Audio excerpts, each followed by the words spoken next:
Hey friend, welcome back to Smith Party of Six. I'm Adriana Smith, and today we're gonna be back in the stay-at-home mom series. So I'm talking about different things that I wish I would have known before becoming a stay-at-home mom. This is now number 8 in the series, so if you haven't seen the other ones, you can go back and watch those. They don't have to go in any particular order, so you can even do that after you finish this video. I try to have all of them in a playlist together so that you can find them super easily on the channel. But today, with the 8th one, we are going to be talking about comparison.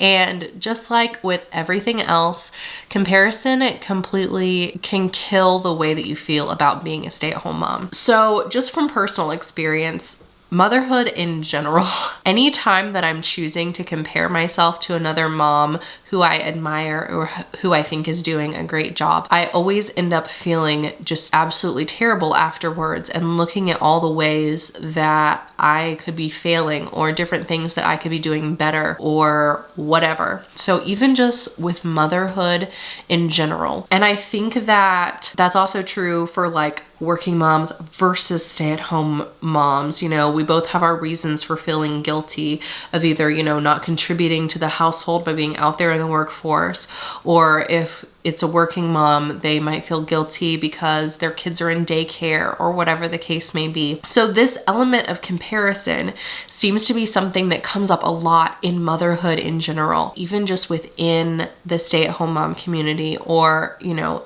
not even necessarily as a community. But when I first started staying home, I would find myself comparing myself to other mothers who were already staying home and the types of activities that they were doing with their kids, or the way that their houses looked, or things like that, and finding that I was coming up short, especially in those early days when I first started. I didn't have any sort of flow down yet. I wasn't used to it whatsoever. I, you know, was used to working my bank job. And even though staying at home was like the thing that I wanted, like I would go to work and cry every single day because I hated dropping my kids off at daycare. It's like, now I felt like I was completely failing at it, which is something that I think that I mentioned in one of the previous videos, you know, and it's hard when you feel like you want something for so long and then it's like, wow, I'm doing a really terrible job at this, even though this is what I wanted to do. And I think a lot of times we feel like we're doing a terrible job at it because we're comparing ourselves to other people, either who are more seasoned or just comparing ourselves to others in general. Like, you're not made like she is made. We are all different. And I'm not saying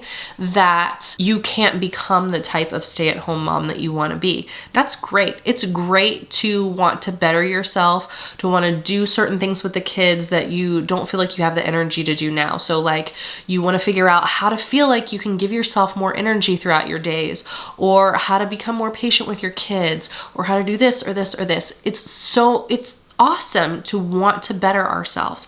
We're supposed to want to do that, especially when we're new creations in Christ. We're supposed to want to be different. But with that being said, when we're comparing ourselves to another mom, that's not a healthy way to go about doing it, because all that we're going to get from that experience is saying, she's doing the things that I wish that I could do.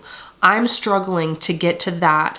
So obviously, since she can do it, there must be something wrong with me. That's how I would always end up feeling. Like, okay, she's doing it, so why can't I? So comparison then is always going to end up killing any joy that we have in motherhood in general, and in this role of staying at home with our kids. So here's my advice. Personally, don't take this as somebody who is perfect at this now, because I still find myself comparing myself to other moms. But at this season of my life, I'm starting to get better at noticing when I'm doing it and realizing that it's not going to be helpful. It's only going to be hurtful, and that it's just not necessary. So number 1 is that you need to start noticing when you're doing it and forcing yourself to stop, which is obviously easier said than done, but you can actually stop your thoughts in their tracks and choose to redirect them to something else, kind of like we do with our toddlers. They're in the middle of doing something they're not supposed to be doing, so we have to stop them and redirect them onto something else that they can do instead. Do the exact same thing with your brain. When you notice that you're starting to compare yourself to somebody else, stop and redirect. But here's also some food for thought. Number one, that mama may be used to staying at home. This may not be her first rodeo. Maybe she's been a stay-at-home mom for quite a while. Number two, are her kids the same age as your kids? Does she have as many as you have? It could also be something like that. Maybe she's just not as bogged down because her kids are a little bit older, or she only has one instead of having three. That might make it a little bit easier for her. Number three, you don't fully know if her life is as perfect as what it seems from your point of view. Maybe you're seeing her on social media. Maybe you do see her in real life. Maybe it's even one of your friends. I don't know. But even if that's the case, you don't 100% know what goes on behind closed doors in her home. And maybe you don't know the whole story. Maybe it just seems like she's perfect because she's not sharing all of her failures with you. She doesn't have to share her failures with the world, but then it's making you think that she's doing everything perfect,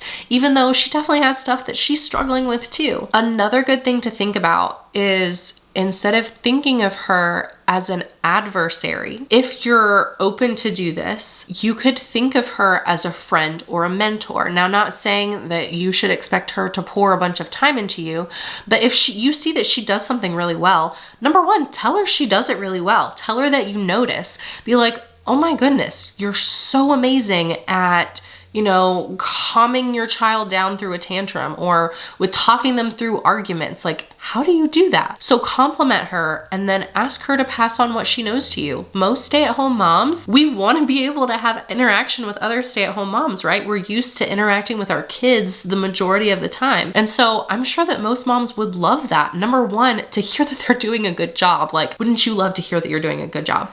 And then number two, for somebody to actually want to know how they do it, and for them to get to pass on the things that they know. And it can actually build a friendship between you and that mom and build a bridge, instead of like you feeling like you have this enmity inside of you with her, even though, there's not any outward beef or whatever. Just feeling those yuck feelings every time you see her, just because of what you're doing inside that's crushing you with the weight of all the things that you're not doing right and she is. So those are the three things I would say. You've got to stop having those thoughts. You can also realize in your mind that there might be reasons for why her life looks perfect, or why it looks like she's so great at everything, even though she's human. There's going to be other stuff that she struggles with. Maybe it's just not showing. And then number three, building a bridge between you and that person and growing yourself through that experience, learning more.